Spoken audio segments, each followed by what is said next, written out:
warahmatullahi wabarakatuh. Waalaikumsalam warahmatullahi wabarakatuh. A'udzu billahi minasyaitonir rajim. Bismillahirrahmanirrahim. Alhamdulillahilladzi an'amana bi ni'matil iman wal islam wa nusalli wa nusallimu ala khairil anam Sayyidina Muhammadin wa ala alihi wa sahbihi ajma'in, amma ba'du.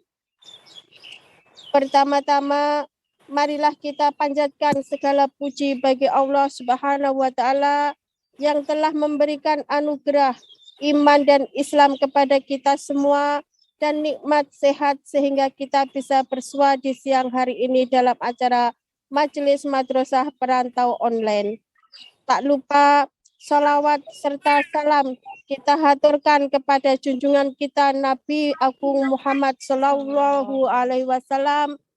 Semoga rahmat dan salam terlimpah atas makhluk terbaik, pemimpin yang mulia Nabi Muhammad Sallallahu Alaihi Wasallam, dan kepada keluarga dan para sahabat. Semoga kita semua mendapatkan syafaatnya kelak di yaumil qiyamah.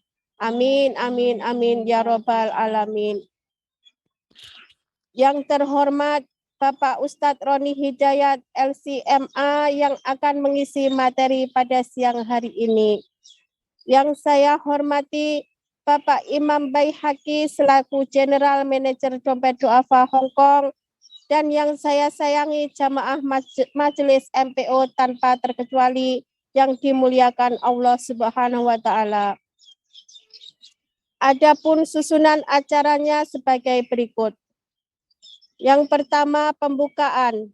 Acara yang kedua, pembacaan ayat suci Al-Quran. Acara yang ketiga, sosialisasi media Dompet Duafa Hong Kong. Acara yang keempat, Mau'idah Hasanah oleh Ustadz Roni Hidayat LCMA dengan tema Rasulullah dan Peradaban Islam. Yang kelima, tanya jawab. Yang keenam, doa dan penutup. Untuk menyingkat waktu, marilah kita buka acara ini dengan bacaan Ummul Kitab Suratul Fatihah. Liridhohi ta'ala lahumul Fatihah. A'udzubillahi minasyaitonirrajim. Bismillahirrahmanirrahim. Alhamdulillahirabbil alamin arrahmanir rahim maliki yaumiddin. Iyyaka na'budu wa iyyaka nasta'in. Ihdinas siratal mustaqim. Shiratal ladzina an'amta 'alaihim ghairil maghdubi 'alaihim waladdallin. Amin. Alhamdulillah. Lanjut ke acara yang kedua. Pembacaan ayat suci Al-Quran yang akan dibawakan oleh Ukti Hasanah. Kepada beliau waktu dan tempat saya persilahkan.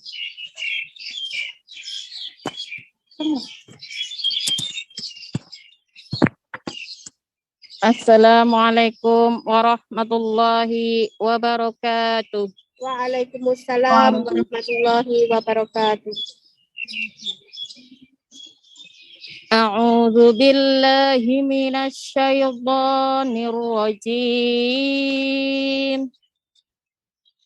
Bismillahirrahmanirrahim. إذ قال الله يا عيسى إني متوفيك ورافع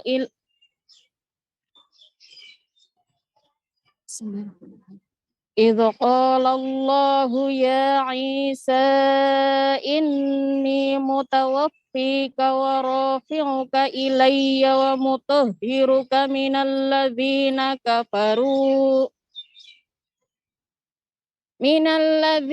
كفروا وجاعل الذين اتبعوك فوق الذين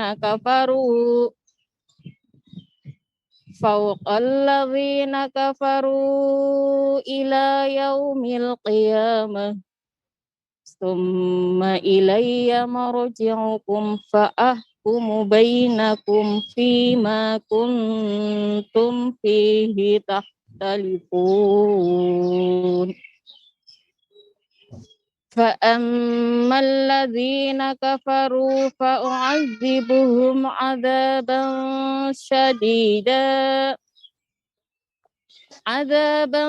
شديدا في الدنيا والآخرة وما لهم من ناصرين وأما الذين آمنوا وعملوا الصالحات فيوفيهم أجورهم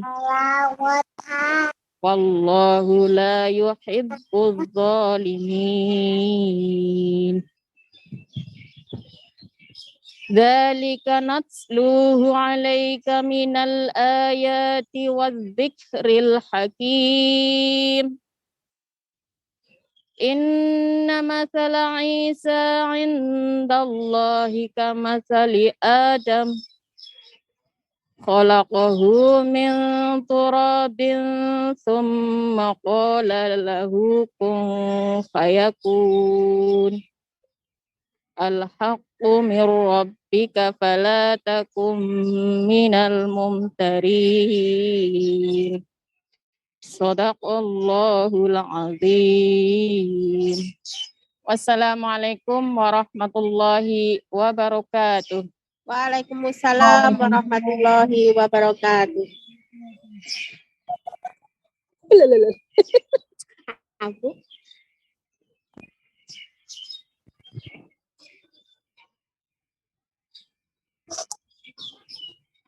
Alhamdulillahirabbil alamin. Semoga dengan pembacaan ayat suci Al-Quran tadi dapat menjadi pahala bagi yang membaca khususnya, serta menjadi penentram hati dan cahaya buat kita semua di alam kubur dan hari akhirat nanti. Amin, amin, amin, ya robbal alamin. Acara yang ketiga yaitu sosialisasi media Dompet Duafa Hongkong. Teman-teman sekalian, acara ini juga disiarkan secara langsung melalui Facebook dan juga rekaman akan diupload di YouTube Dompet Duafa Hongkong News. Jangan lupa untuk like fanpage Facebook Dompet Duafa Hongkong dan juga subscribe Dompet Duafa Hongkong News untuk mendapatkan update informasi-informasi bermanfaat dan juga kajian-kajian yang diselenggarakan Dompet Duafa Hongkong. Selanjutnya, acara yang keempat yaitu pemberian materi yang akan disampaikan oleh Ustadz Roni Hidayat LCMA dengan tema Rasulullah dan Peradaban Islam. Kepada Ustadz kami persilahkan. Monggo Bapak Ustadz, waktunya saya persilahkan.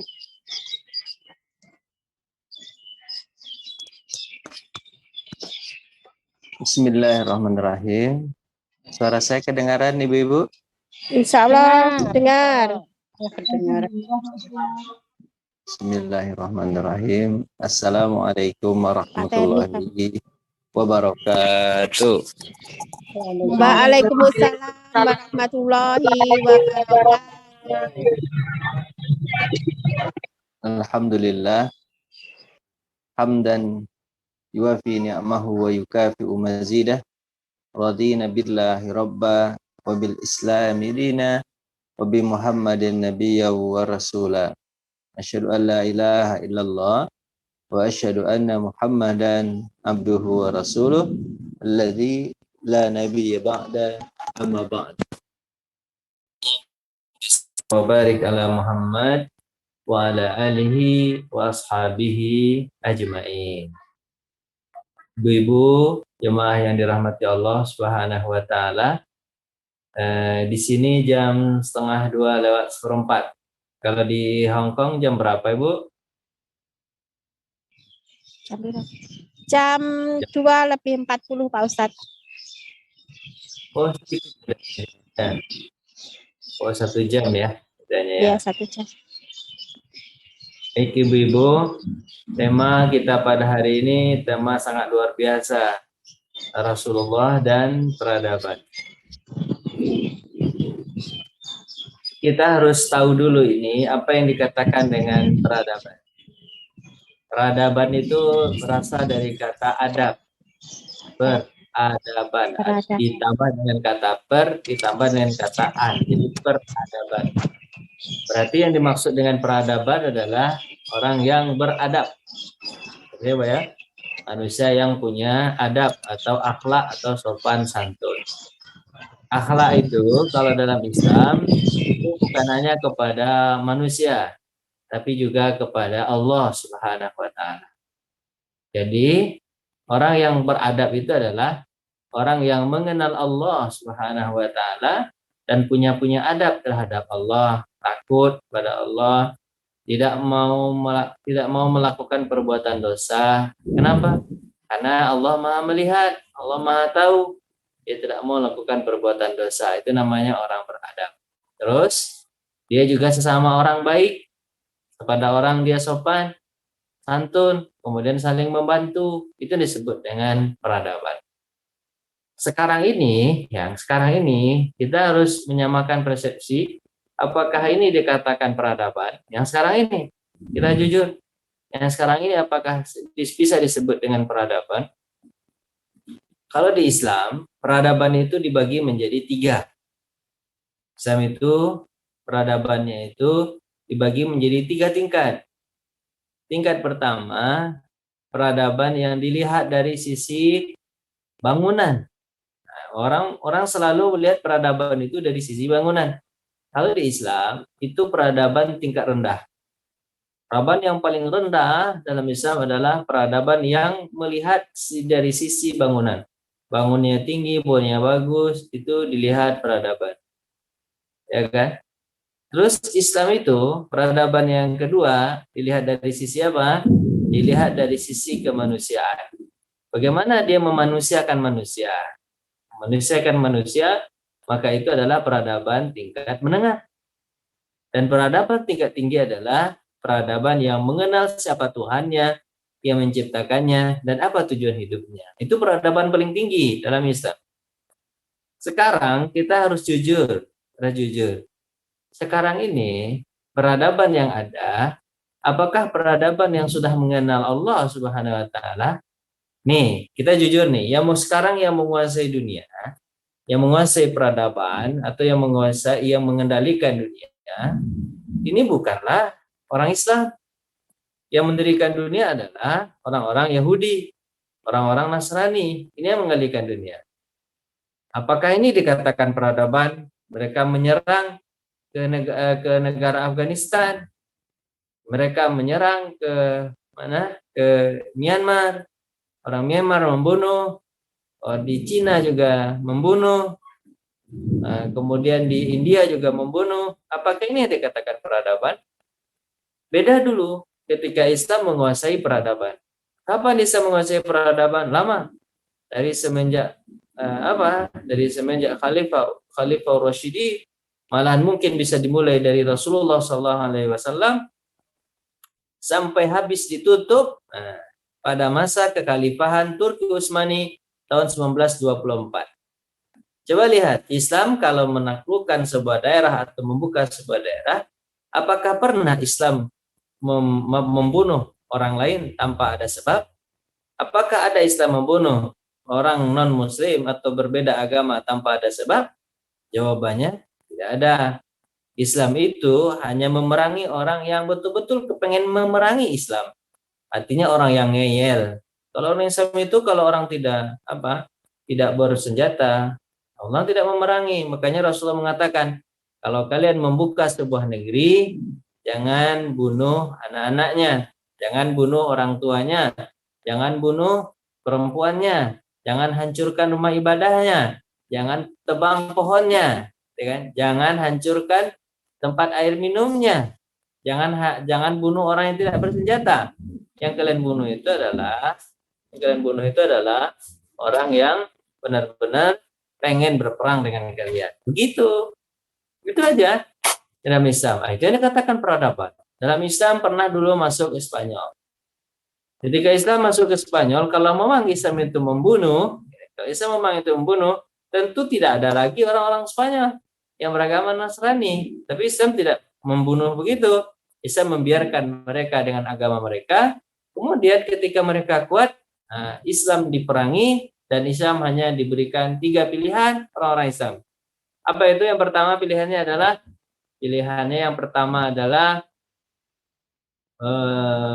masuk ke agama Nasrani dan tukar nama.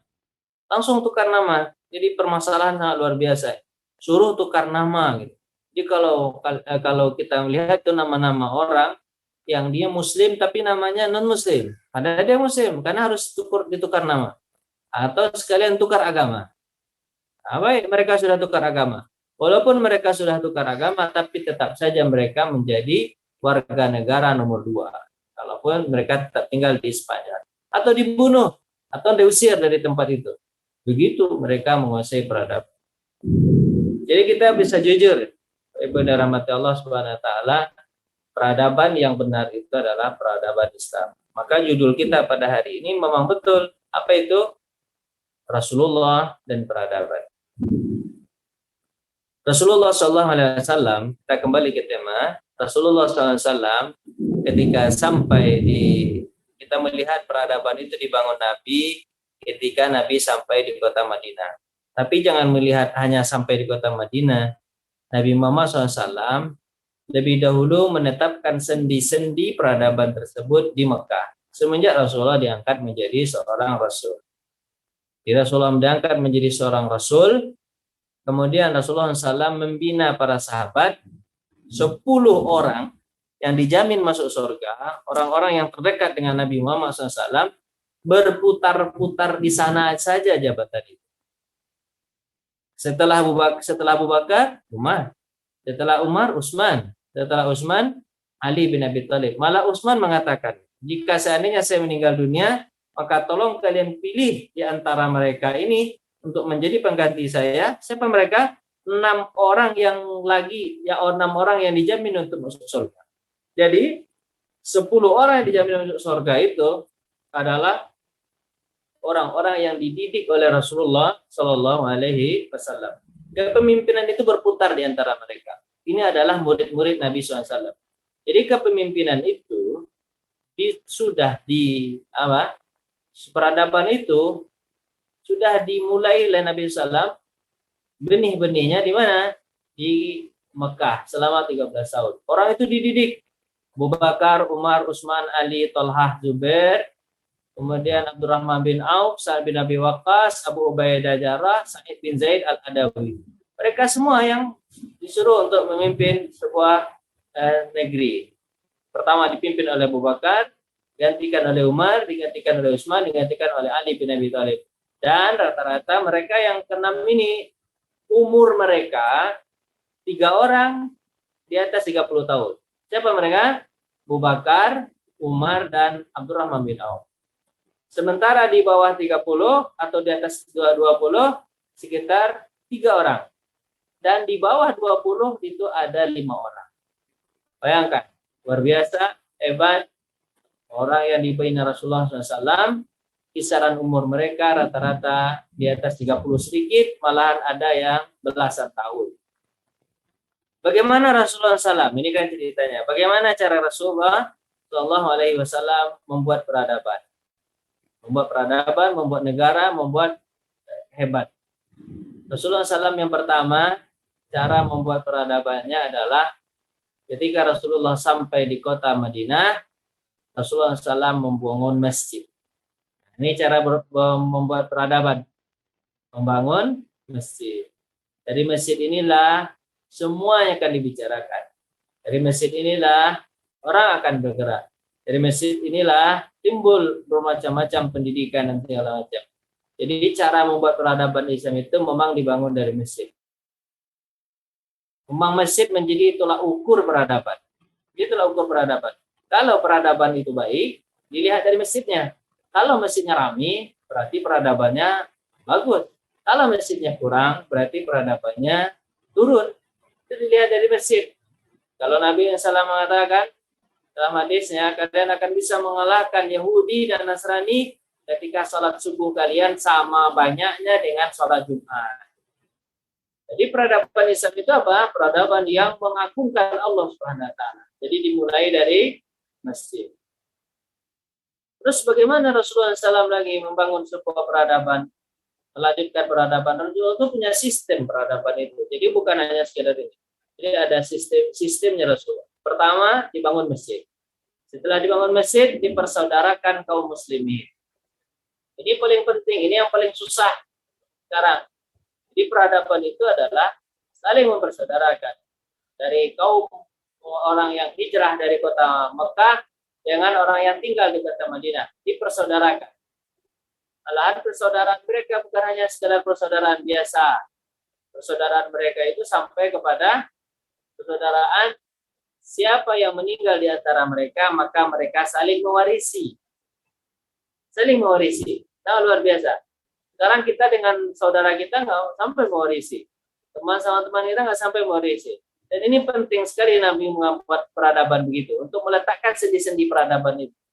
Persamaan dan persaudaraan di antara kaum muslimin. Sekarang kaum muslimin itu dengan kaum muslimin yang lain itu saling berkelahi. Saling berkelahi. Malahan satu ormas dengan ormas lain mengatakan jihad melawan ormas yang lain. Mana? Jihad dari mana? Bisa melawan ormas yang lain. Kok jihad gitu? Melawan saudara dibilang jihad. Dari mana letak jihadnya? Jihad itu melawan non-muslim yang mengaku untuk menyerang orang Islam. Itu yang dikatakan jihad. Ya kan? Rasulullah SAW mengatakan jihad itu, Rasulullah SAW tidak pernah memukul orang, tidak pernah mencaci orang, tidak pernah memaki orang, tidak pernah melaknat orang di luar dari jihad. Jadi tidak ada cerita kata-kata jihad kalau seandainya belum diumumkan kalimat jihad. Belum diumumkan oleh sebuah negara, pemimpin muslim untuk jihad. Tidak ada jihad. Jadi orang Islam sendiri pun tidak boleh menyakiti orang lain. Orang non-muslim pun tidak boleh disakiti sama orang Islam. Man azza zimmiyan faqad azani. Siapa yang menyakiti orang-orang zimmi, yang non-muslim, yang hidup di negeri muslim, berarti dia menjadi menyakitiku, kata Nabi. Dan siapa yang menyakiti orang zimmi, berarti dia menjadi musuhku nanti di akhirat. Itu yang kita sakiti orang non-muslim. Apalagi orang Islam yang mengaku muslim. Habis itu kita sakiti. Terus dari mana kata jihadnya? Dari mana kata jihadnya? Itu tidak ada kata jihad di situ. Gitu kan? Malahan Rasulullah SAW mengatakan, kalau kalian sesama muslim itu harusnya bersaudara. Innamal mu'minuna ikhwah. Sesama muslim itu bersaudara. Kalau ada terjadi permasalahan di antara kalian, tolong cepat kalian selesaikan, perdamaikan di antara saudara kalian. Bukan memusuhi saudara, membunuh saudara. Kita boleh mungkin membunuh saudara kita, tapi dengan hak. Atau dia melakukan perbuatan kesalahan. Atau dia membunuh orang lain, kemudian dibunuh oleh hakim. Hakim yang menentukan, itu boleh. Tapi kalau dalam kondisi aman, dia tidak apa-apa, beda pendapat, beda ormas, beda partai. Jangan saling caci, jangan saling maki. Nanti orang ketawa. Ibu mungkin pernah melihat, ada film bagus filmnya, kalau Ibu tonton, filmnya panjang betul. Namanya Kurulus Usman. Film Usman bin Ortogul. Yang dibuat oleh Turki. Usman bin Ortogul itu Usman pendiri kerajaan Turki Utsmani. Namanya kan Turki Utsmani. Namanya Utsman kan? Nah, Utsman itu ayahnya bernama Ortogul. Usman bin Ortogul. Judul filmnya Kurulus Usman. Ibu bisa cari di YouTube Kurulus Usman. Oh, memang panjang ceritanya Kurulus Usman itu. Tapi itu cerita mengisahkan bahwa kan Turki itu berada di daerah perbatasan Asia dengan Eropa. Dia di tengah-tengah daerah perbatasan. Di sana ada sebuah suku namanya suku Kai. Utsman ini berada di suku Kai. Sementara suku-suku Turki yang lain ada di daerah Turki itu. Karena itu sudah ditaklukkan dulu pada masa kekhalifahan Bani Abbasiyah Turki itu. Jadi orang sana sudah Muslim. Ya kan? Terus suku Turki itu yang berada di daerah Turki itu, mereka ketika itu sedang diapit oleh dua kekuasaan. Kekuasaan dari Asia itu Mongol sedang berkuasa dengan Hula Guska.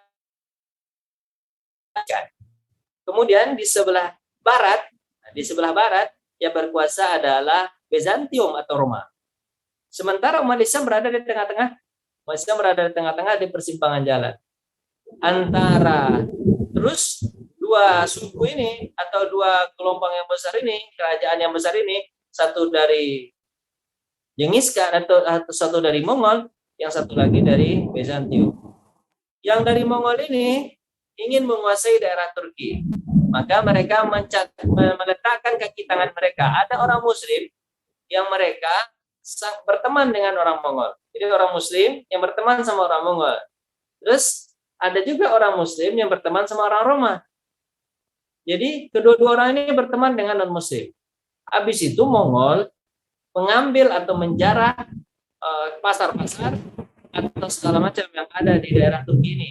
Sementara orang yang berkuasa di sini seperti partinya lah ya, partinya berkuasa di sini, itu mereka membiarkan ketika orang-orang Mongol mengambil yang di sini.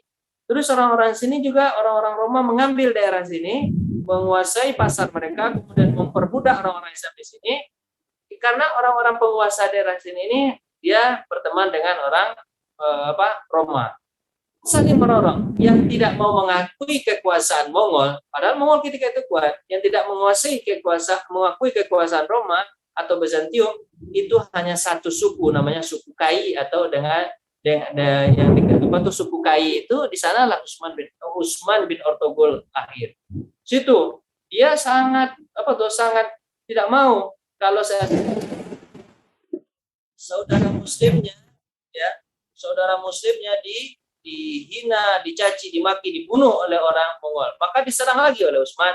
Yang ini juga Utsman menyerang lagi Roma. Terus teman-teman yang muslim ini, teman-teman yang muslim yang dua ini disuruh untuk menyerang Utsman bin Affan, disuruh untuk menyerang Utsman bin Ortogol, disuruh untuk menyerang terus karena mereka sudah memakan harta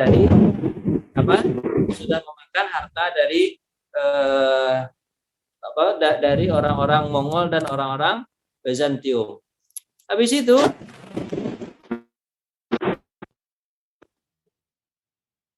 gimana Bu? Tadi banyak petir di sini, lagi hujan. Keren-keren. Habis itu Bu, tapi Mongol itu selalu Utsman itu selalu mengejar Mongol, selalu mengejar ini. Akhirnya orang Muslim yang ini akhirnya bisa. Utsman ketika berhadapan dengan Muslim ini, dia tidak mau berhadapan. Dia mau berhadapan dengan non-Muslim itu. Akhirnya orang Islam ini karena melihat Utsman gigih dan dia Utsman selalu menang melawan orang Mongol dan orang Roma. Akhirnya orang Muslim ini bergabung dengan Utsman. Maka dia bisa menggabungkan seluruh suku-suku yang ada di suku-suku Muslim yang ada di Turki. Dan dia mendirikan sebuah negara namanya negara Turki Utsmani. Bersama Turki Utsmani, Islam yang dia pimpin selama lebih dari 6 abad atau 600 tahun. Itu hebat. Jadi Islam itu harus bersatu. Jangan orang Islam itu suka mencari yang lain, suka mencari non-Muslim dari timur, suka mencari non-Muslim dari barat, kemudian mereka ingin mencari kemuliaan. Tidak akan ada kemuliaan dari non-Muslim. Allah mengatakan, walillahil izzatu. Allah yang punya kemuliaan. Kalau ingin mencari kemuliaan dengan non-Muslim, kan satu saat dia akan menyusahkan orang-orang yang ada di orang Muslim ini. Mungkin dia membolehkan, akhirnya disusahkan. Ini mungkin disusahkan segala macam. Begitu caranya. Jadi peradaban itu paling penting setelah mendirikan masjid. Apa itu paling kedua? Yang paling penting adalah persaudaraan kaum muslimin. Tidak boleh pecah. Sekarang selagi kaum muslimin berpecah, tidak akan ada peradaban Islam. Itu yang kedua. Kemudian yang ketiga, kita melihat apa itu peradaban. Bagaimana cara Rasulullah membangun peradaban setelah mempersaudarakan kaum muslimin, biar tidak ada sekat-sekat di antara mereka. Yang ketiga adalah membuat perjanjian. Apa perjanjiannya? Perjanjiannya pertama adalah perjanjian dengan kaum muslimin. Jadi bukan langsung ke perjanjian dengan orang non-muslim, Yahudi, Nasrani, atau orang pagan yang berada di sekitar Madinah. Enggak. Perjanjian dengan sesama muslim dulu. Apa sesama muslim? Mereka harus saling rangkul. Mereka harus yang punya uang bertanggung jawab terhadap kaum muslimin yang tidak punya uang. Malahan mereka saling mewarisi kalau mereka meninggal dunia. Itu perjanjiannya sesama muslim. Dibuat perjanjian sama muslim. Kemudian yang kedua, baru perjanjian dengan non-muslim atau di sebuah daerah atau negeri. Apa itu perjanjian dengan Yahudi? Bahwasanya kalau seandainya daerah ini diserang, kita akan mengamankan daerah ini bersama-sama. Jadi kita hidup di sini berdampingan, kita hidup damai, walaupun berbeda agama, kita tidak memaksakan. Begitu. Itulah namanya peradaban. Jadi Rasulullah SAW hidup berdampingan dengan Yahudi, Nasrani. Cuma di akhir-akhir Yahudi berkhianat. Yahudi berkhianat berkomplot dengan Quraisy, Yahudi berkhianat ingin membunuh Rasulullah SAW. Begitulah. Jadinya akhirnya mereka terusir dari kota Madinah. Karena itu perjanjiannya. Kalau mereka berkhianat, mereka keluar dari kota Madinah. Itu yang kedua. Yang ketiga adalah membuat perjanjian. Kemudian yang keempat, bagaimana cara Rasulullah SAW membuat peradaban? Yang keempat adalah Rasulullah membela daerah. Jadi setelah itu baru Rasulullah membela daerah. Jadi setelah bangun masjid, setelah mempersaudarakan, habis itu apa? Membuat perjanjian, kemudian setelah itu membela negeri, membela daerah yang telah dikuasai. Jadi Rasulullah SAW selama 5 tahun bagaimana mempertahankan negeri. Dari tahun pertama datang ke Madinah sampai tahun kelima berakhir di perang Ahzab. Bagaimana mereka diserang oleh Quraisy dari perang Badarnya, dari perang Uhudnya, sampai ke perang Ahzab. Ahzab itu jumlah mereka sangat banyak. Ahzab itu artinya kelompok. Kelompok-kelompok dari Arab, kelompok-kelompok dari non-Arab, kelompok-kelompok dari Yahudi, Nasrani, dan orang yang menyembah patung. Berkumpul semuanya ingin menyerang kota Madinah. Rasulullah ada di sana, di dalam sana. Rasulullah mempertahankan diri. Dengan apa caranya? Dengan membuat parit. Maka nama perang itu juga disebut dengan perang Khandaq. Kenapa? Karena Rasulullah SAW membuat parit mempertahankan diri. Itu cara yang kedua. Cara yang kedua adalah harus ada pertahanan diri. Itu namanya peradaban.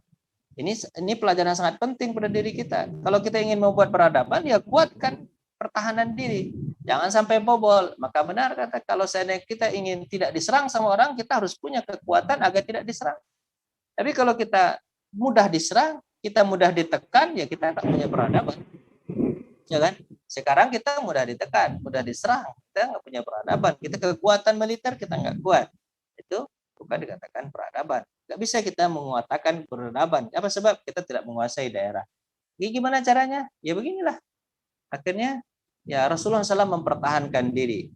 Tapi setelah 5 tahun itu, setelah 5 tahun dari setelah perang Ahzab, ada fase berikutnya. Peradaban itu. Jadi peradaban itu bukan satu. Fase berikutnya apa? Fase berikutnya Rasulullah SAW dari peradaban itu adalah Rasulullah menyerang. Apa kata Nabi SAW? Sekarang kita akan menyerang. Bukan mereka yang akan menyerang kita. Sekarang kita yang akan menyerang. Setelah tahun kelima. Setelah mereka porak-poranda oleh angin puting beliung, mereka tidak sanggup untuk masuk ke kota Madinah. Kemudian setelah itu Rasulullah mengatakan, setelah ini kita akan menyerang mereka. Maka tahun ke-6 Rasulullah SAW mendatangi raja-raja. Raja Roma, Raja Persia. Diutuslah sahabat-sahabat untuk mengirim surat. Nah, kemudian nanti puncaknya pada tahun ke-8 Hijriah. Pada tahun ke-8 Hijriah maka disebut daerah namanya Wufud. Apa itu Wufud? Orang-orang berdatangan ke Nabi Muhammad SAW mengakui kekuasaan Nabi Muhammad SAW, dan nanti puncak-puncaknya Nabi Muhammad SAW menaklukkan kota Mekah. Dan puncak-puncaknya ketika Rasulullah akan meninggal dunia, seluruh daerah Jazirah Arab. Sekarang kalau disebut dengan 7 negara sekarang. Jazirah Arab itu namanya 7 negara. Arab Saudi. Di bawah Arab Saudi ada Yaman. Di atas Yaman ada Uni Emirat Arab. Uni Emirat Arab, Qatar. Kemudian Kuwait, Bahrain. Nah, semuanya itu masuk ke agama Islam. Seluruh Jazirah Arab atau daratan Arab semuanya masuk Islam di tangan Nabi Muhammad SAW. Peradaban yang sangat luar biasa. Jadi kalau kita lihat bagaimana cara membangun sebuah peradaban sesuai dengan Rasulullah SAW, yang pertama tadi bangun masjid, keimanan yang sangat kuat. Kemudian yang kedua adalah mempersaudarakan kaum muslimin. Kemudian yang ketiga adalah buat perjanjian. Tapi ada yang keempat saya lupa tadi. Ada yang keempat diselipkan di tengah-tengah. Apa itu yang keempat? Membuat perekonomian. Karena negara butuh ekonomi. Itu yang keempat. Yang keempat adalah perekonomian. Rasulullah SAW ketika sampai di kota Madinah, Rasulullah SAW melihat ada pasar yang dikuasai besar. Itu pasar Bani Kainuqa, orang Yahudi yang menguasai. Kemudian Rasulullah SAW mengatakan kepada Ali bin Abi Thalib, buatlah pasar sesuai dengan syariat Islam. Di sana tidak ada tipuan, kalau macam untuk menjalankan ekonomi. Akhirnya dibuatlah pasar Islam di sebelah kanan Masjid Nabawi. Dibuat pasar Islam ketika itu. Akhirnya pasar Yahudi yang mempraktekkan riba, mempraktekkan tipu-tipuan, kurang orang di situ. Orang lebih suka kepada pasar Islam. Jadi untuk peradaban begitu. Pasar yang keempat. Setelah keempat baru mempertahankan diri. Yang kelima mempertahankan diri. Setelah mempertahankan diri, maka amankan negeri dari orang-orang yang akan merongrong umat Islam. Itulah disebut peradaban. Jadi kalau kita lihat nih peradaban yang paling benar, kita katakan jangan membanggakan peradaban berupa bangunan. Kenapa? Karena peradaban yang berupa bangunan, dulu bangunan sudah banyak dibangun sama orang. Pada masa Nabi Soleh saja, Nabi Soleh itu sudah ada bangunan bagus. Malahan mereka itu membuat gunung menjadi rumah. Bukan hanya lubang seperti gua, enggak. Jadi rumah, jadi istana. Hebat bangunannya. Bangunan Opetra. Oh, canggih. Firaun, bangunannya dengan piramidnya. Oh, canggih. Kemudian banyak bangunan-bangunan itu. Kemudian kalau kita lihat di Indonesia ada Candi Borobudur, ada Candi Prambanan, gitu kan? Itu kan bangunan-bangunan semua, gitu kan? Apakah bangunan itu dikatakan peradaban? Atau Bapak Ibu lihat di Roma. Roma itu bangunan juga bagus di Roma itu. Itali bagus bangunannya. Tapi di samping ada bangunannya, itu yang hebat, istana yang hebat, ada tempat gladiator. Apa itu gladiator? Mengadu manusia dengan manusia, kemudian sampai mati mereka berkelahi. Kemudian orang menjadi tepuk tangan ketika melihat orang mati. Apakah itu disebut peradaban? Itu bukanlah peradaban, tidak memanusiakan manusia, gitu kan? Nah, peradaban yang paling benar itu adalah peradaban yang memanusiakan manusia. Coba lihat peradaban yang dikatakan oleh Ribi' bin Amir. Ribi' bin Amir ketika dia berhadapan dengan Panglima Persia, Rustum namanya, apa kata Ribi' bin Amir? Dia berkata, kami datang kepada kalian karena kezaliman kalian terhadap rakyat kalian sendiri, terhadap manusia. Maka kami datang kepada kalian melepaskan kalian dari menyembah kepada manusia kepada menyembah kepada Allah, kepada menyembah kepada Tuhannya manusia. Itu Allah Subhanahu wa taala. Kami datang kepada kalian dari sempitnya dunia kepada lapangnya dunia dan akhirat. Itu. Jadi peradaban Islam itu sangat memuliakan orang. Memuliakan orang. Jadi tidak mau, coba Bapak Ibu lihat, Ibu lihat ini. Bagaimana Islam membangun sebuah peradaban ketika Amr bin As anaknya kalah berkuda di Mesir dengan orang yang berlomba, kalah. Habis itu karena dia kalah, dia marah, dia pukul orang itu. Ketika dia pukul orang itu, kemudian orang tadi mencari keadilan, dia menghadap kepada Umar bin Khattab. Umar, aku dipukul oleh anak Amr bin As. Apa kata Umar bin Khattab? Suruh dia datang di sini. Maka ketika datang, apa kata Umar bin Khattab? Pukul anak yang telah memukul kamu. Dan kalau kamu memukul ayahnya, aku pun rela, kata Utsman bin Affan. Terus Umar berkata kepada Amr bin As, hai Amr bin As, sejak kapan kau memperbudak manusia, padahal dia dilahirkan dalam keadaan merdeka? Padahal yang dibela oleh Umar bin Khattab itu adalah non-muslim, bukan orang Islam. Itu peradaban Islam. Dan peradaban yang tertinggi di Islam itu adalah peradaban mengenal Allah Subhanahu wa taala. Itu peradaban yang tertinggi. Kalau orang sudah mengenal Allah, coba Bapak Ibu lihat, hebatnya Islam itu, kalau Allah sudah diagungkan, kemudian peradabannya adalah peradaban takut kepada Allah, maka Allah akan membukakan ilmu semuanya. Ibu lihat ini di mana? Dulu Ibnu Sina. Ibnu Sina dulu pada tahun 400-an dia dilahirkan, kemudian dia berkata begini. Apa kata dia? Ibnu Sina kan sangat luar biasa ilmunya dalam ilmu kedokteran. Dia berkata begini, aku belajar ilmu agama ini, belajar ilmu itu butuh guru hanya di 2 ilmu saja, yaitu ilmu agama dan yang kedua adalah ilmu filsafat. Itu aku belajar. Tapi ilmu kedokteran aku tidak belajar. Ilmu kedokteran aku tidak belajar. Otodidak aja. Jadi Ibu, ini katakan peradaban itu ya, dari kecil itu anak itu diajarkan agama dari kecil. Makanya Nabi SAW mengatakan, alimu auladakum mundus sigar. Ajari anakmu ketika dia kecil. Ketika dia kecil kapan? Dari usia sebelum dia sibuk. Sibuk itu apa? Usia 10 tahun. Jadi rata-rata ulama-ulama dulu, orang-orang yang hebat dahulu, Al-Biruni, Al-Kindi, Al-Farabi, orang-orang hebat dulu, mereka itu apa?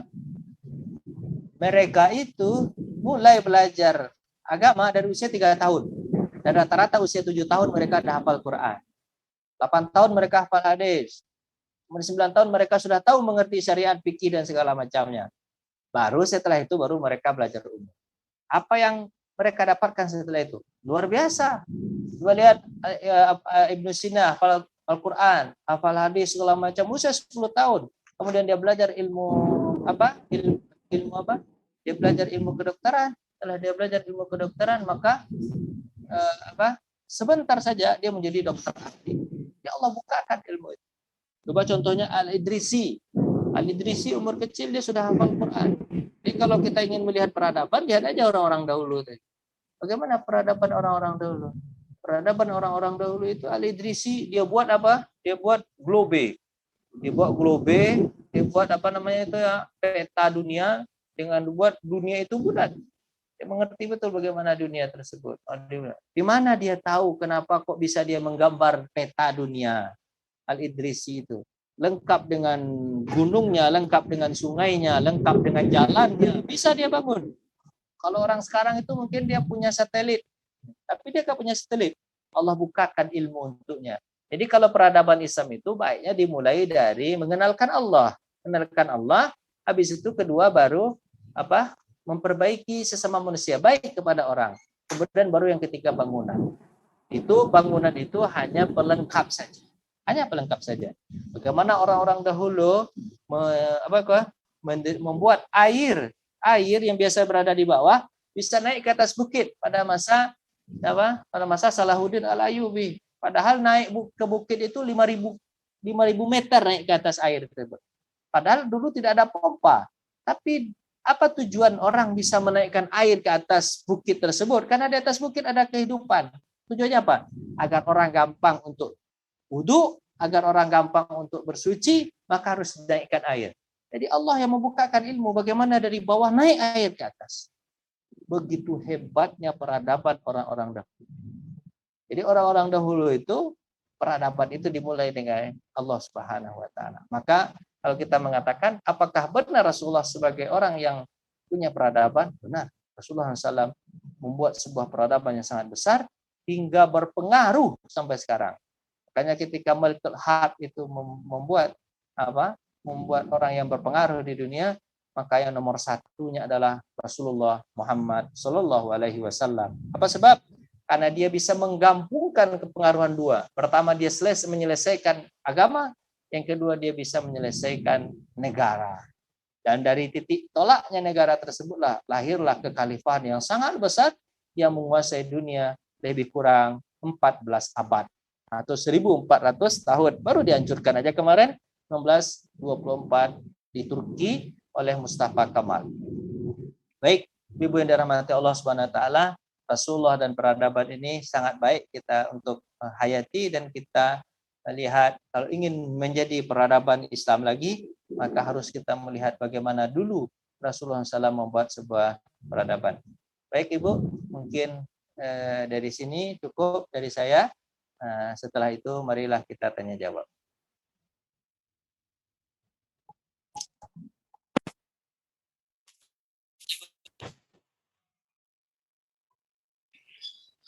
Wis. Monggo silakan ibu-ibu yang mau bertanya. Monggo silakan Mbak-mbak yang mau bertanya kepada Pak Ustadz.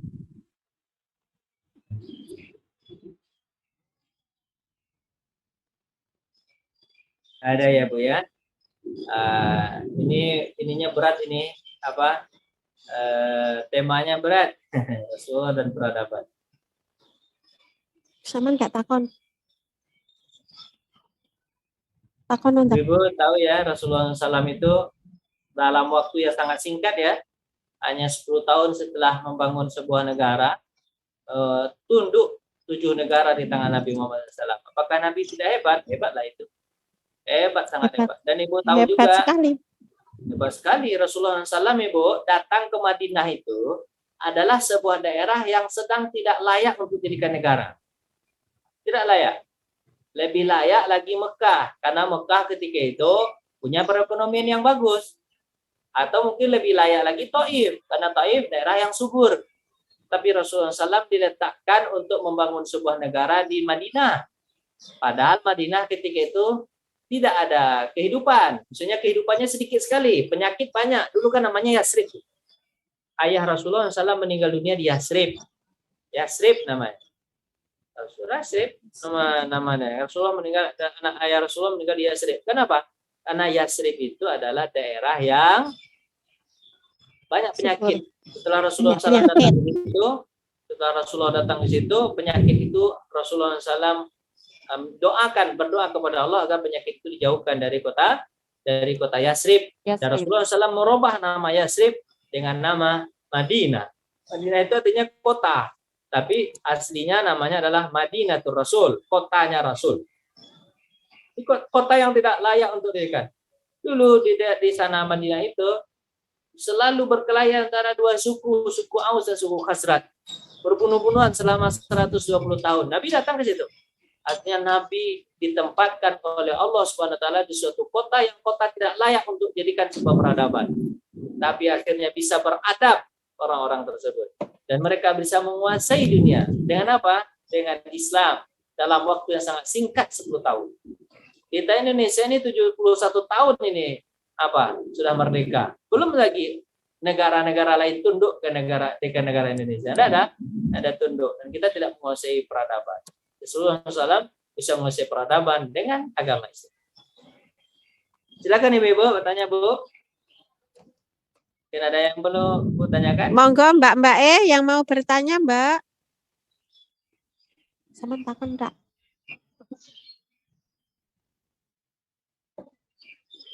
Kayak enak sing takon. Assalamualaikum Ustaz. Waalaikumsalam. Ya, Ustaz kan tadi bilang kalau pendidikan anak itu kan harus dari 3 tahun gitu ya. Terus dari 3 tahun itu apa yang harus kita ajarkan ke anak gitu? Ya. Ustaz. Yang kita ajarkan ke anak adalah Al-Quran Ibu. Hafalkan Al-Quran. Karena Al-Quran sebagai sumber segala ilmu. Sumber segala ilmu adalah Al-Quran. Dari Al-Quran bertitik tolak semuanya. Karena kalau Ibu bicara tentang biologi, fisika, semuanya itu dari Al-Quran sumbernya. Ya kan, dari Quran. Terus Ibu mungkin agak bingung bagaimana cara mengajarkan anak usia 3 tahun hafal Al-Quran. Kan dia belum bisa baca. Anak itu, Bu, apapun yang dia dengar pasti dihafal. Pasti dihafal. Ibu dari kecil misalnya dari mengandung, habis itu baru lahir anak tersebut, selalu Ibu bacakan Al-Quran, insya Allah anak itu bisa hafal Quran, Bu. Hafal dia Quran. Kata Rasulullah SAW, bagi anak kecil, Al-Quran itu seperti besi di tangan Daud. Nabi Daud alaihissalam, ada besi di tangan dia, gampang dia untuk melunakkan. Yang susah itu adalah orang tua, Bu. Orang tua memang susah untuk hafal Quran. Tapi kalau anak kecil, Ibu, usia-usia kecil itu hafal sama dia, Bu. Apa yang didengar hafal. Saya punya anak 2 tahun 8 bulan, Bu. Duduk-duduk dia main, Bu. Hafal dia, selesai dia baca Al-Fajr. Wal fajar walayalin asyik wasyabni wal. Lurus, Bu, bacanya, Bu.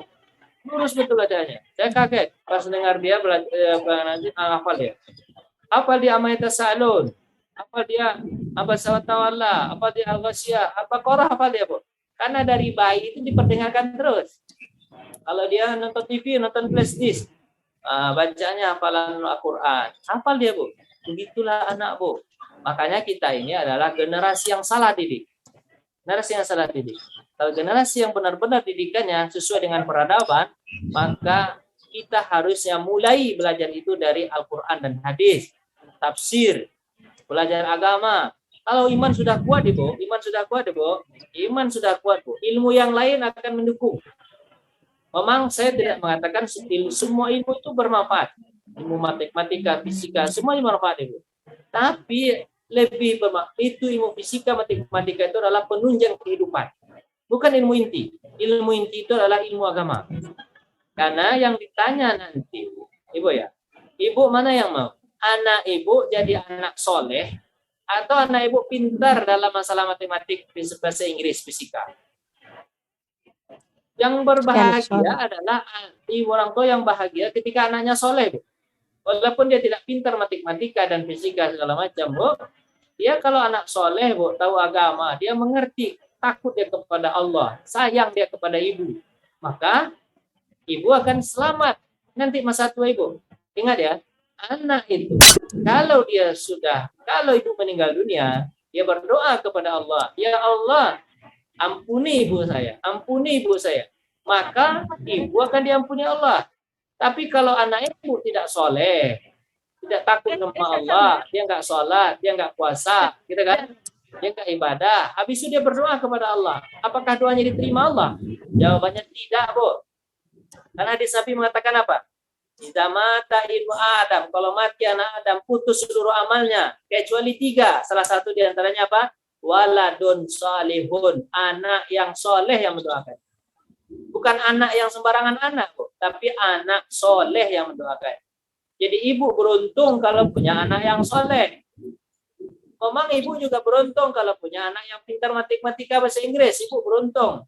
Tapi matematika bahasa Inggris itu hanya dipergunakan di dunia, tidak digunakan di akhirat. Sementara ilmu agama itu akan digunakan sampai ke akhirat. Kalau ibu meninggal dunia, dia berdoa, maka doanya akan diterima Allah Subhanahu wa taala. Tapi kalau dia pandai matematika, dia pandai fisika, dia pandai IPS, IPA, segala macam itu, Bu, pandai IPS, IPA, tapi dia tidak sholat, malahan mungkin dia berbuat dosa.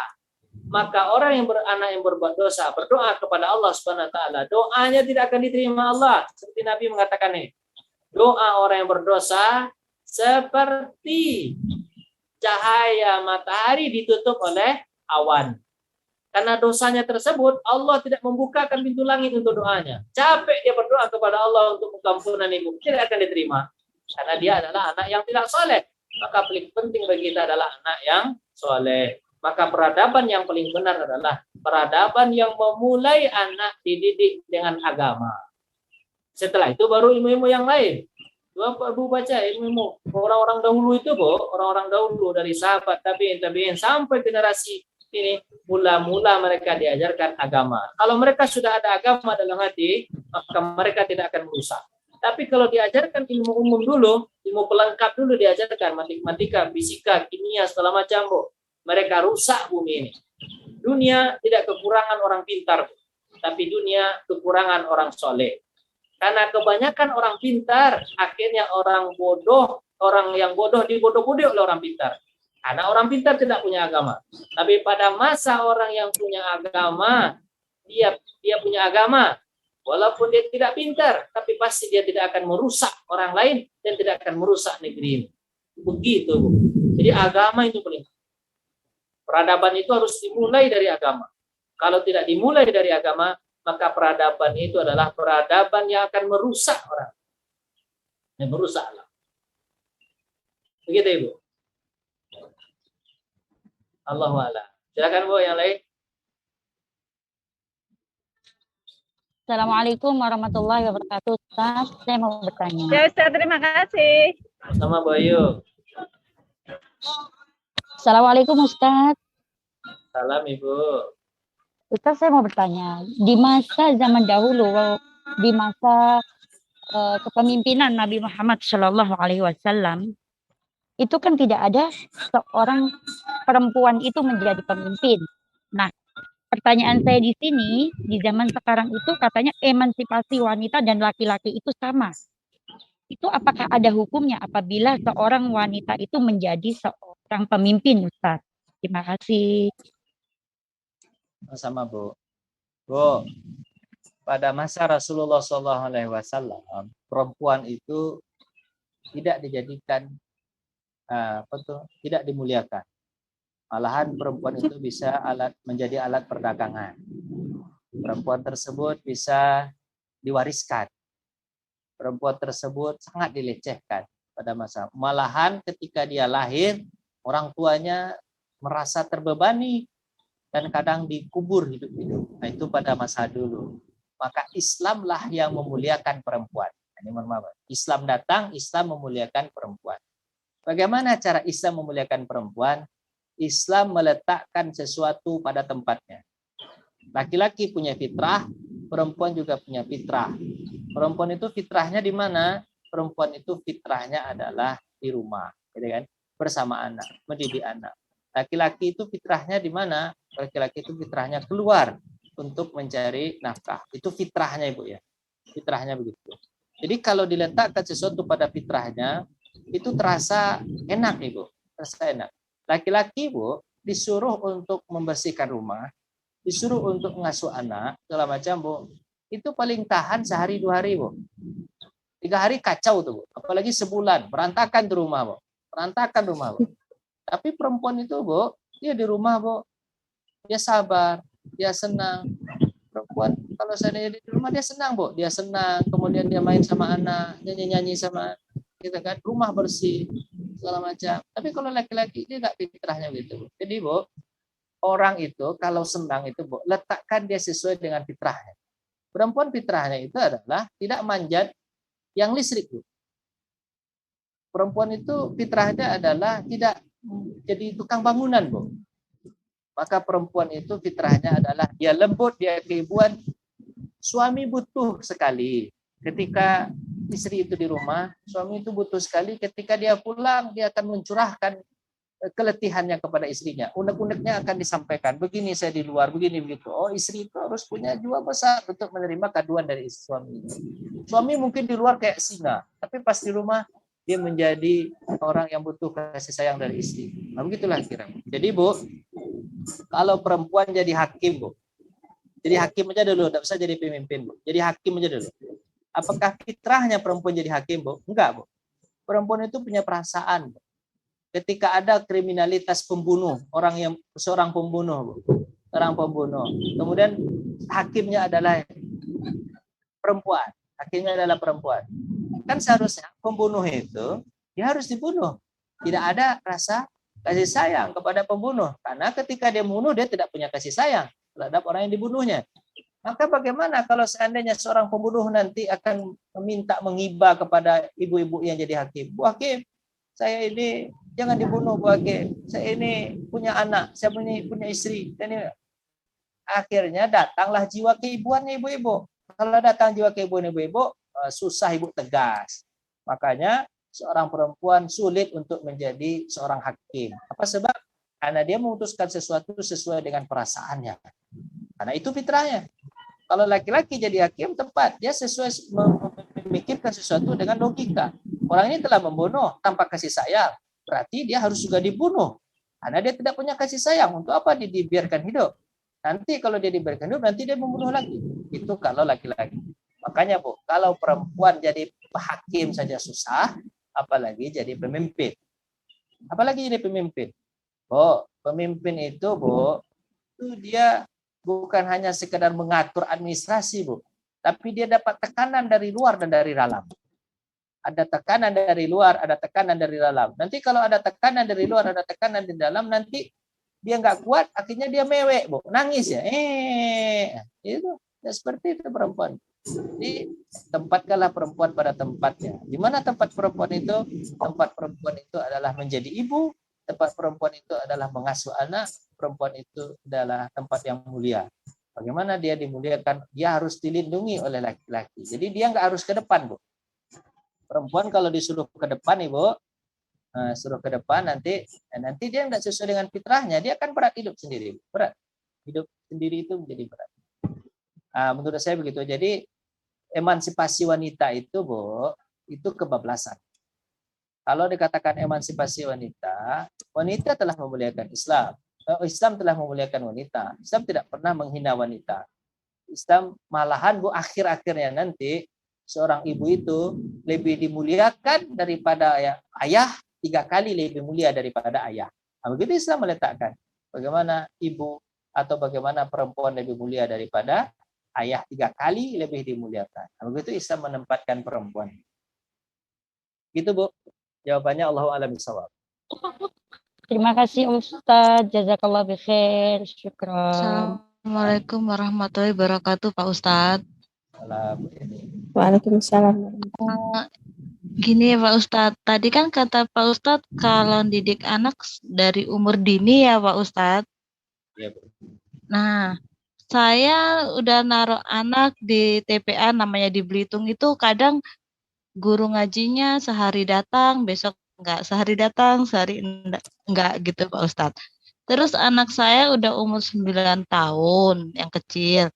Cuman sampai sekarang agamanya masih, pelajaran agama masih sangat kurang. Itu cara merubahnya gimana Pak Ustadz?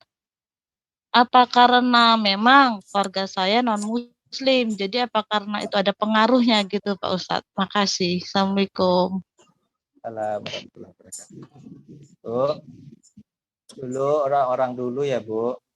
Orang-orang dulu itu macam-macam cara mendidik anak, Bu. Ada yang 100% dia mendidik anak. Seperti Imam Ahmad bin Hanbal, dia tidak serahkan ke orang lain, tapi dia mengajar sendiri anaknya. Ada juga separuh dia yang ngajar, separuh orang lain. Seperti ayahnya Imam Nawawi. Nawawi itu punya ayah, dia berdagang di pasar, dibawanya anaknya, habis itu diajarkannya. Ketika anaknya sudah mulai dewasa, dia butuh ilmu yang lebih, ayahnya tidak punya ilmu lebih. Akhirnya dia carikan guru untuk ngajarin anaknya. Jadilah dia Imam Nawawi. Atau memang dia tidak mengajar anaknya, tidak pernah mengajar anaknya, tapi dia serahkan kepada orang lain. Seperti siapa? Umar bin Abdul Aziz. Umar bin Abdul Aziz ini punya ayah namanya Abdul Aziz. Ayahnya tidak pernah mendidik Umar ini, Bu. Dia serahkan kepada guru-guru yang terpercaya. Tapi dipantau, Bu. Dipantau sama Abdul Aziz ini. Suatu hari Umar ini pernah telat salat berjamaah. Dia telat salat berjamaah. Karena setelah salat berjamaah dilaporkan oleh gurunya bahwa Umar ini telat salat berjamaah. Ditanya sama ayahnya, kenapa Umar telat berjamaah? Disampaikan karena dia menyisir rambutnya. Apa kata Abdul Aziz ayahnya? Carikan tukang cukur rambut, cukur kepalanya sampai botak. Nah, jadi artinya, Bu, kalau diserahkan ke orang lain, orang tua pun tetap harus mantau, Bu. Kalau seandainya di tempat itu tidak benar-benar diajarkan agama atau benar-benar anak tidak mendapatkan pendidikan yang layak, maka ibu harus memindahkan anak tersebut ke tempat yang layak. Biar pendidikannya layak, gitu, tidak bertahan di situ saja, gitu kan? Jadi carikanlah guru-guru yang amanah, yang ibu hadir selalu di situ, selalu bertanya kepada guru, bagaimana kabar anak saya, apa perkembangannya, perkembangan ini. Jadi tidak boleh lepas begitu aja. Mentang-mentang ibu udah kasih uang bulanannya segala macam, tuh ibu lepas enggak? Dia harus dipantau, Bu.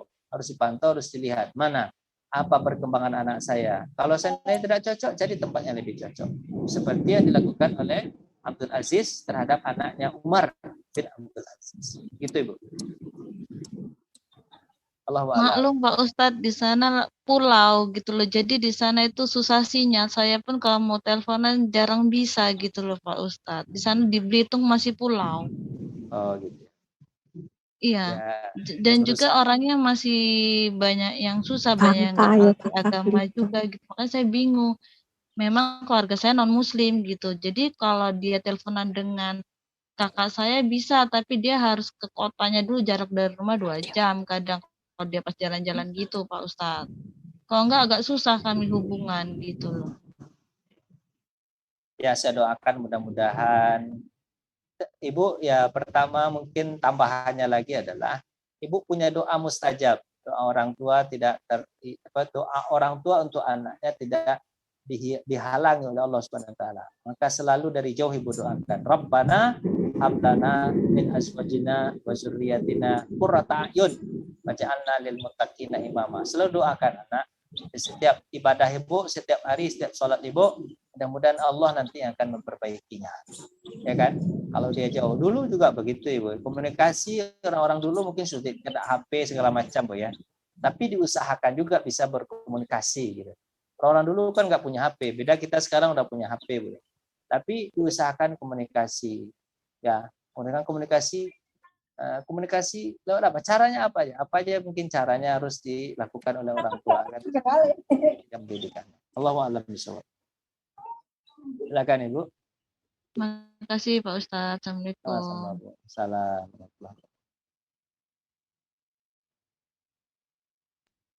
Silakan Ibu yang lain. Pertanyaan berikutnya. Iya, saya Pak Ustadz. Silakan Bu. Ya, Assalamualaikum Pak Ustadz. Waalaikumsalam. Ibu siapa nih? Ibu Zafira atau Ibu siapa nih? Sulastri. Bu Sulastri. Silakan Bu Sulastri. Iya. Maaf Pak Ustadz, saya mau bertanya. Tadi Pak Ustadz mengatakan wanita itu seharusnya dan kodratnya itu harus di rumah gitu Pak Ustadz ya. Tapi zaman sekarang kan sebaliknya Pak Ustadz. Kebanyakan tuh istri itu yang bekerja gitu. Ya, udah. Ya kebanyakan istri yang bekerja, sedangkan suami di rumah gitu. Dan kemana-mana pun istri pun itu minta izin ke suami dan suami mengizinkan. Nah setelah itu suami itu pernah mengatakan istri itu belum berbakti kepada suami gitu. Terus yang saya pertanyakan itu gimana sih Pak Ustadz istri itu supaya bisa berbakti kepada suami gitu maksudnya.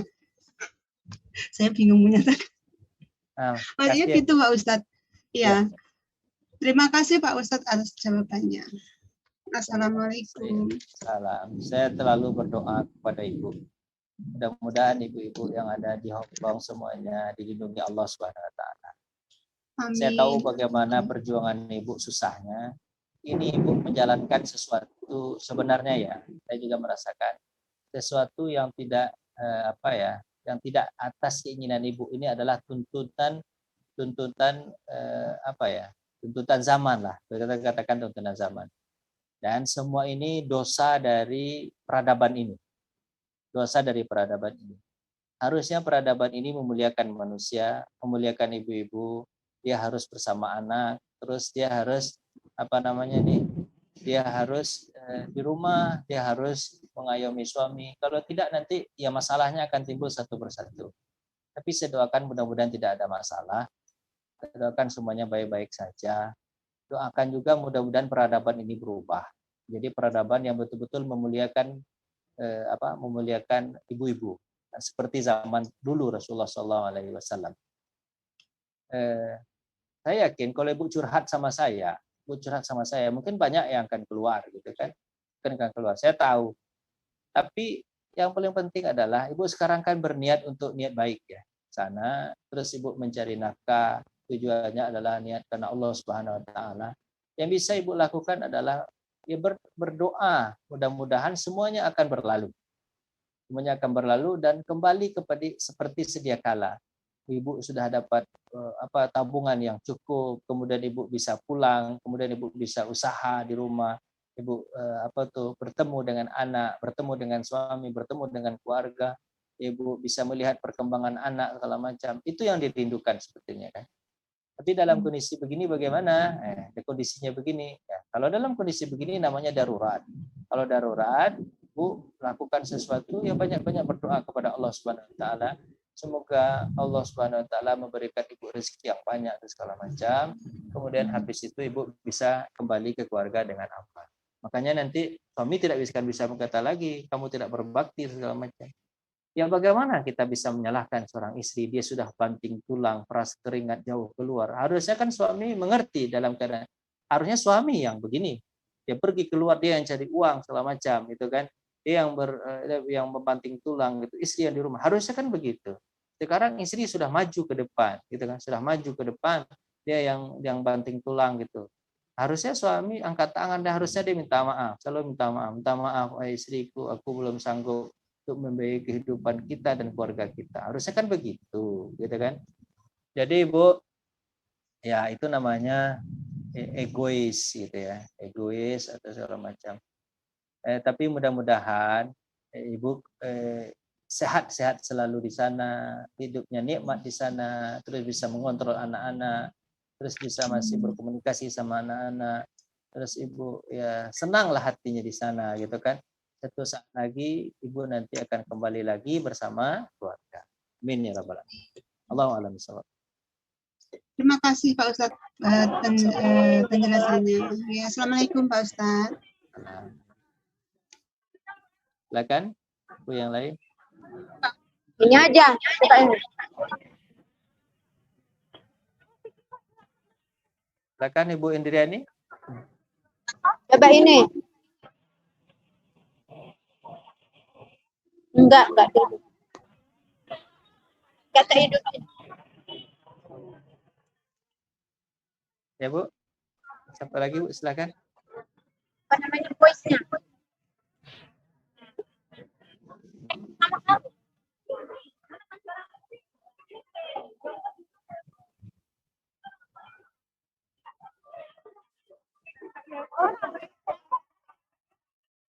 Iya Ustadz, apa itu doakan kami yang di sini Ustadz.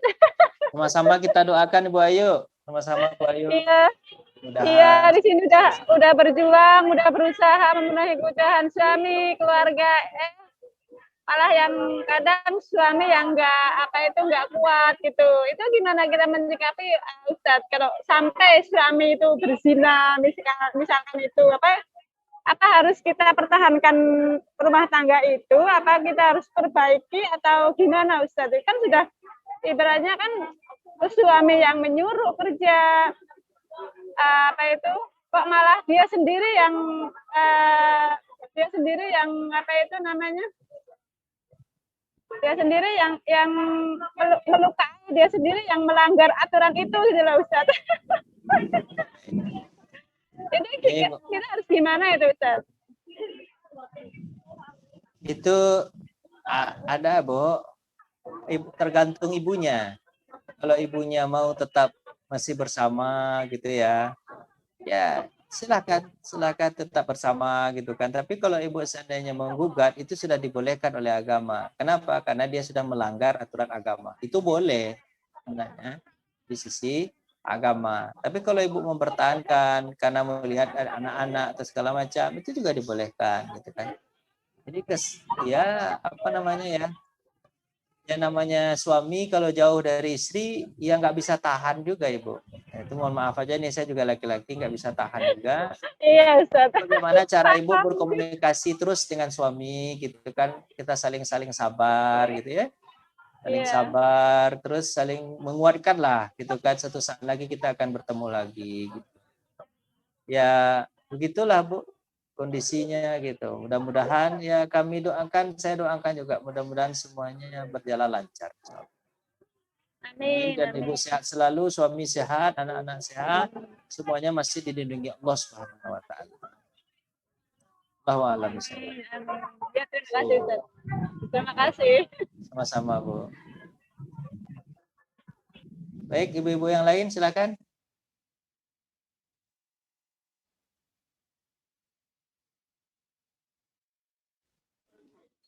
Assalamualaikum warahmatullahi wabarakatuh. Salam Ibu Umaymah. Ustadz, apakah pada zaman dahulu sahabat-sahabat Nabi pun merayakan Muludan, yang artinya merayakan ulang tahunnya Nabi Muhammad? Terus yang kedua, bagaimana cara kita untuk ikhlas dan ridho menerima ketetapan dan takdir dari Allah? Terima kasih. Wassalamualaikum warahmatullahi wabarakatuh. Assalamualaikum warahmatullahi wabarakatuh. Pada zaman Rasulullah belum ada Mauludan, Bu. Perayaan ini belum ada. Itu adanya pada masa Salahuddin Al-Ayyubi tahun 1180-an, Bu. Itu adanya. 1180 Hijriah, Bu. bukan Masehi Bu ya, 1100 Masehi. Kalau Hijriahnya sekitar tahun 600 Hijriah. Kalau 600 Hijriah sekarang 1400 berarti sekitar 800 tahun yang lalu. Salahuddin Al-Ayyubi mengingatkan kembali dengan kelahiran Nabi Muhammad SAW. Tapi Nabi Muhammad sendiri merayakan kelahirannya Bu, dengan cara apa? Puasa. Apa kata Nabi SAW? Ya Rasulullah, kenapa puasa hari Senin?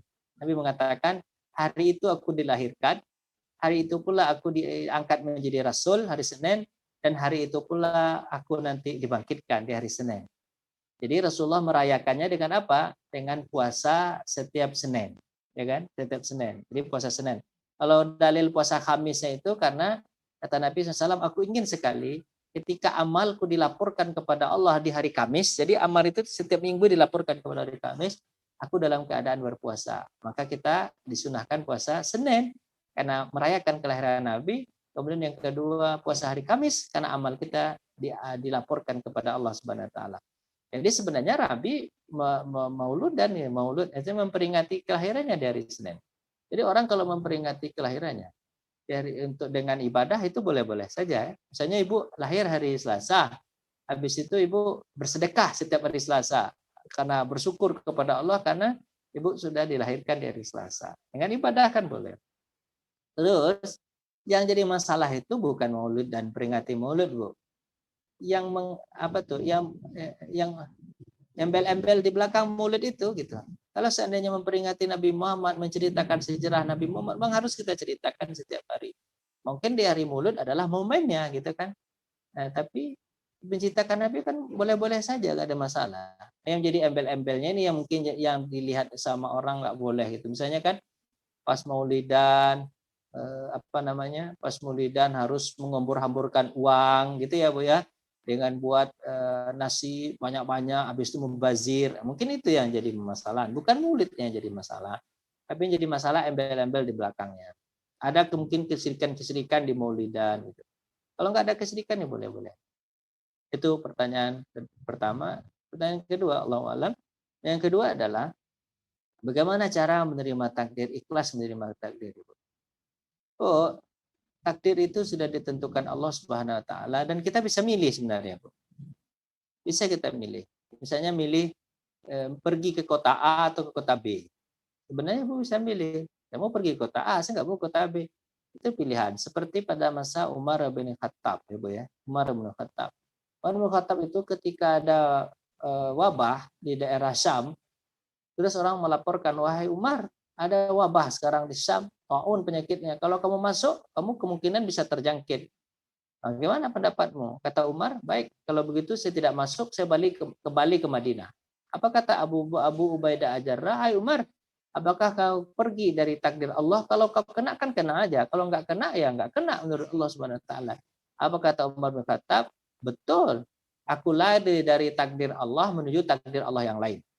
Jadi kembali ke Madinah adalah takdir Allah karena itu adalah pilihan. Jadi takdir itu pilihan, Ibu. Kemudian masuk ke kota Syam itu adalah takdir Allah juga. Kalau kena takdir Allah juga. Nah, dan itu adalah pilihan. Tapi kalau sudah kena gitu kan, sudah masuk kena kecebur gitu Pak ya.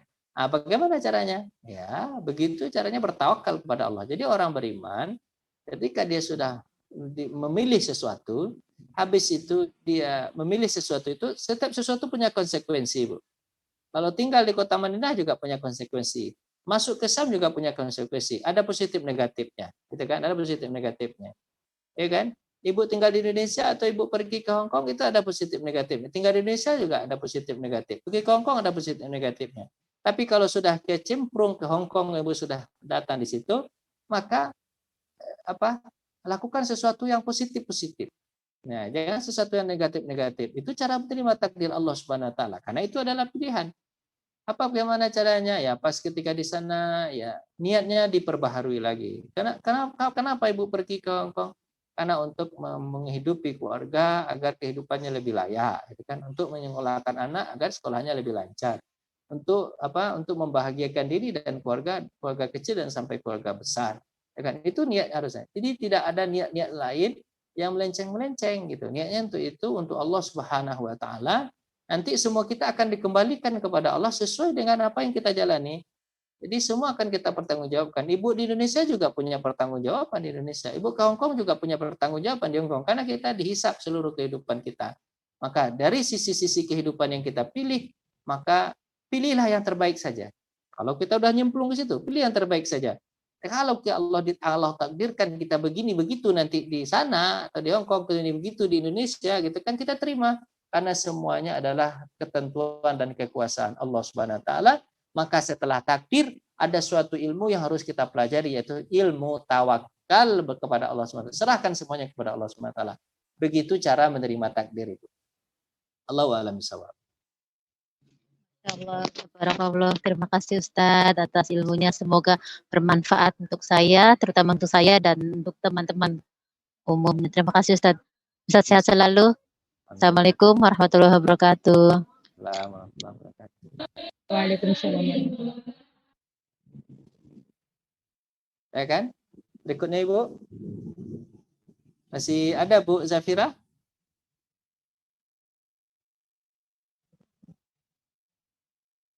Bu Zafira, masih dibuka pertanyaan atau bagaimana Bu?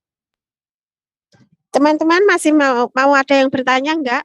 Masih ada sedikit waktu nih. Kurang berapa menit? Masih ada waktu 5 menitan. Ya. Monggo silakan Mbak-mbak.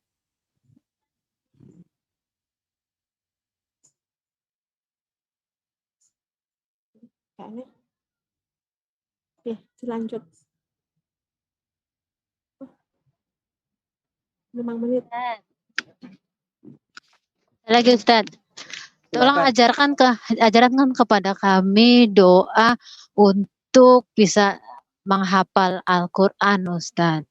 Kok susah sekali sih kalau mau ngapalin Al-Quran tuh. Apalagi ya sudah mah kita waktunya sedikit. Kita berusaha untuk nyempetin waktu untuk belajar ngapal Al-Quran. Tapi kok nggak masuk-masuk, Ustadz. Itu bagaimana, Ustadz? Ada masukan nggak? Terima kasih. Al-Quran itu menghafalnya bahasa Arabnya adalah al-hifzun, Bu. Hafalan. Hafal hifzun itu berasal dari kata hafallah, Bu. Pelihara, Bu. Jadi hafalan itu dipelihara, Bu. Jadi dia tidak bisa dilupakan. Jadi misalnya Ibu menambah hafalan cukup di subuh saja. Subuh Ibu hafal berapa ayat. Di subuh itu harus rutin Ibu. Ibu hafal di subuh itu misalnya 4 ayat atau 5 ayat atau setengah halaman atau 1 halaman. Nanti di zuhur Ibu ulang hafalan itu. Di asar Ibu ulang hafalan itu. Di maghrib Ibu ulang hafalan itu. Di isya Ibu ulang hafalan itu. Berarti Ibu sudah mengulang hafalan tersebut 5 kali. Yang menghafalnya Ibu khususkan hanya di subuh saja. Dapat 2 ayat, 3 ayat, tapi selama selama sehari itu Ibu hanya mengulang-ulang hafalan yang sudah Ibu hafal tadi. Gitu kan? Besok baru subuh besoknya baru Ibu hafal hafalan baru. Hafalan-hafalan baru. Nah, kemudian Ibu misalnya hafal-hafalan baru, sehari itu Ibu cuma menghafal itu saja. Jadi Ibu tidak kosong dari Al-Quran terus. Tapi kalau seandainya Ibu hanya subuh saja menghafal, zuhur tidak mengulang, maghrib tidak, asar tidak mengulang, maghrib tidak mengulang dari sholat-sholat yang Ibu lakukan ya. Sholat zuhurnya kalau nggak Ibu baca lagi itu hilang tuh. Maghrib asar, maghrib kalau Ibu baca sampai isya itu hilang itu. Sebelum tidur harus dihilang juga gitu kan. Kalau nggak diulang hilang dia. Nah, makanya Ibu ya begitu cara menghafal. Berat Ustaz? Ya, dia harus konsekuen. Dia harus konsisten, dia harus konsisten terus-menerus, Bu. Dia nggak bisa hafal hari ini, besok berhenti, besok lagi ngapal lagi, itu hilang, Bu. Hafal, Bu harus konsisten. Jadi kalau memang hafal dari subuh, apa yang dihafal di subuh harus dihafal di zuhur, asar, maghrib, isya, sampai tidur pun harus dihafal, gitu, Bu ya. Besok tambah hafalan baru, terus nanti kalau sudah satu juz misalnya, Ibu ulang hafalan dari yang pertama sampai selesai, gitu. Diulang terus, baru setelah sudah matang satu juz tersebut, baru Bu pindah ke juz berikutnya. Sulit Pak Ustadz, kalau sudah tua memang sulit. Tapi bagi anak-anak mudah. Makanya Ibu, kita sudah telat, generasi terlambat. Kita harus sadar bahwa kita memang generasi terlambat untuk menghafal Quran. Harusnya kita menghafal Quran itu mulai dari bayi, Bu. Makanya Taman jangan kawa-kawa. iya, jangan ibu sia-siakan waktu kalau anak bayi gitu kan. Anak bayi itu harus diperdengarkan selalu Al-Qur'an. Bagi anak itu Al-Qur'an itu seperti besi di tangan Daud. Tapi bagi orang lain besi di tangannya keras, Bu. Tapi kalau di tangan Daud gampang, Bu. Begitu juga, Bu. Bagi anak-anak Al-Qur'an itu gampang, Bu. Tapi bagi orang tua atau bagi kita-kita memang sulit, Ibu. Tapi walaupun sulit, Allah tahu dengan perjuangan kita. Yang Allah nilai perjuangannya, Bu, bukan hasil. Berapapun Ibu bisa hafal, tapi dengan perjuangannya sangat berat, maka pahalanya lebih dibandingkan orang yang menghafal dalam keadaan mudah. Perjuangannya Amin, itu. amin ya rabbal alamin. Iya, Ustaz. Terima Ya, kasih, gitu. Ustaz. Masya Karena Allah. baru ada dibuka hatinya baru sekarang baru mau belajar, Ustaz, mau hijrah. Iya, Dulu kejar dunia saja, Ustaz. mudah-mudahan Sekarang sudah dimudahkan. tua baru pengen belajar baca Quran. Ya amin, amin Ustaz. Minta doanya untuk saya dan kami yang ada di Hong Kong ini yang pengen belajar hijrah dan pengen belajar istiqomah. Terima kasih Ustaz, terima kasih sekali. Dan Pelita hatinya sungguh sangat bermanfaat bagi kami yang haus akan ilmu agama. Terima kasih Ustaz. Syukron kasiron. Silakan, Ibu. Mohon maaf karena waktunya terbatas. Yang masih ingin bertanya bisa konsultasi ke nomor dompet duafa konsultasi online di nomor 52982419. Sekali lagi 52982419. Acara yang terakhir yaitu doa kepada Ustadz. Kami persilahkan untuk memimpin doa. Monggo silahkan Bapak. A'udzubillahiminasyaitonirrajim. Bismillahirrahmanirrahim. Alhamdulillahirabbil hamdan yuwafi ni'mahu wa yukafi'u mazidah. Ya Rabbana lakal hamdu kama yanbaghi li jalali wajhikal karim wa azimi sultan. Ya Allah ya Tuhan kami, bukakanlah kepada kami peradaban Islam yang dulu pernah kami berjaya di dalamnya. Ya Allah ya Tuhan kami, dengan peradaban Islam kami akan menjadi manusia seutuhnya. Suami akan menjadi suami yang seutuhnya, istri menjadi istri yang seutuhnya, anak menjadi anak yang seutuhnya. Ya Allah ya Tuhan kami, Rabbana hablana min azwajina wa zurriyatina qurrata a'yun waj'alna lil muttaqina imama. Ya Allah ya Tuhan kami, berikanlah kepada kami anak-anak yang penyejuk pandangan mata, istri dan suami keluarga menjadi penyenang hati. Kemudian jadikanlah kami imam bagi orang-orang yang bertakwa. Ya Allah ya Tuhan kami, jadikanlah kami ya Allah berkeluarga di dunia dan jadikan pula kami berkeluarga di akhirat. Ya Allah ya Tuhan kami, peliharalah diri kami ya Allah dari segala bentuk kemaksiatan. Ya Allah ya Tuhan kami, peliharalah kami dari bentuk segala dosa ya Allah. Karena dosa akan kami pertanggungjawabkan di hadapan-Mu ya Allah. Ya Allah Tuhan kami berdoa ya Allah, peliharalah anak-anak kami dari perbuatan-perbuatan dosa dan maksiat, agar mereka juga bisa masuk ke dalam surga bersama dengan kami. Ya Allah, peliharalah suami kami, keluarga kami dari perbuatan dosa ya Allah, agar kami bisa berkumpul nanti dengan mereka di surga. Berkumpul kami di dunia sebagai keluarga dan jadikan pula kami berkeluarga pula di akhirat. Allahumma ahyina bil iman wa amitna bil iman wa syurna bil iman wa adkhil jannata ma'al iman. Ya Allah, hidupkanlah kami dalam keadaan beriman. Matikan kami dalam keadaan beriman. Masukkan kami ke dalam surga bersama orang-orang yang beriman. Allahumma la tada' lana fihi dzamban illa ghafarta wa la hamman illa farajta wa la dainan illa qadaita wa la maridan illa shifaita wa la mayyitan illa rahimta wa la hajatan min hawaijid dunya wal akhirah ila yasartaha wa qadaitaha ya rabbal alamin. Ya Allah ya Tuhan kami mohon kepadamu ya Allah, di antara kami ada yang susah hatinya ya Allah, lapangkanlah hati kami ya Allah. Di antara kami ada yang tak bisa menyelesaikan masalahnya ya Allah, selesaikanlah masalah kami ya Allah. Di antara kami ada yang tidak bahagia ya Allah, jadikanlah kami bahagia ya Allah. Di antara kami ada yang menjadi anaknya ya Allah, jadikanlah anak kami anak yang soleh dan soleha. Di antara kami ya Allah ada yang sakit, sembuhkan ya Allah. Di antara kami ada yang berjuang mencari rezeki ya Allah, mudahkan ya Allah, gampangkan ya Allah, berikanlah kami rezeki yang halal ya Allah, lagi baik dan thayyibah. Ya Allah ya Tuhan kami, di antara kami ada yang berhutang ya Allah, lunasilah hutang kami ya Allah, kuatkan kami untuk membayarnya ya Allah. Di antara kami ada yang sakit, sembuhkanlah ya Allah. Di antara kami ada yang sudah meninggal dunia ya Allah. Maka sayangilah ya Allah, kasihanilah ya Allah. Jadikanlah kuburannya taman dari taman-taman surga. Lapangkanlah kuburannya ya Allah. Jangan kau jadikan kuburannya lubang dari lubang api neraka. Rabbana taqabbal minna innaka antas samiul alim. Tub alaina innaka antat tawwabur rahim. Rabbana atina fid dunya hasanah wa fil akhirati hasanah wa qina adzabannar. Wa sallallahu ala khairi khalqihi Muhammadin wa ala alihi wa sahbihi ajmain. Subhana rabbika rabbil izzati amma yasifun. Wassalamun alal mursalin walhamdulillahi rabbil alamin.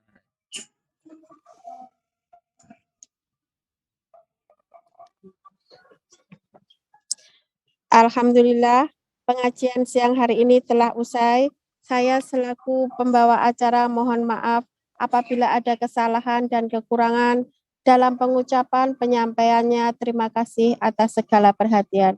Marilah kita tutup kajian sore ini dengan bacaan doa kafaratul majelis. Subhanakallahumma wa bihamdika wa asyhadu an la ilaha illa anta astaghfiruka wa atubu ilaik. Wabillahi taufik wal hidayah. Wassalamualaikum warahmatullahi wabarakatuh. Waalaikumsalam warahmatullahi wabarakatuh.